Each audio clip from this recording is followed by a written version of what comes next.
Azərbaycanda İslam hələ qədim əsrlərdən var. Ömər Xattabın xilafətindən, Osman ibn Affanın xilafətindən ta günümüzə kimi. Necə fətra əhli olur ki, özlərini İslama nisbət edirlər. Hətta olub ki, küfr əhli, kommunistlər silmək istəyirlər İslamı. Lakin, əlhəmdülillah insanlarımız, xalqımız qoruyub özlərinin İslama nisbətini. Qoruyublar Quranı, qoruyublar namazı.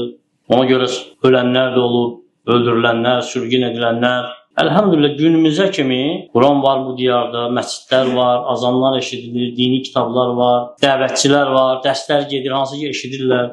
Ola bilər insanlarımızdan kimsə dinin əhkamlarından cahil olsunlar. Çünki dedik ki, Sovet dönəmindən çıxmış. Kafir deməyə cürət etmir ki, fətra əhli. Əslində fətra əhli dedik ki, nədir? Kafirdir. Fətra əhli kafirlərdir, amma Azərbaycan xalqı fətra əhli deyil, Azərbaycan xalqı müsəlmanlardır. Özünü İslama nisbət edən kəsi fətra əhli saymaq, belə təkfir eləməkdir. Bu sələfilik deyil, xavaric deyil.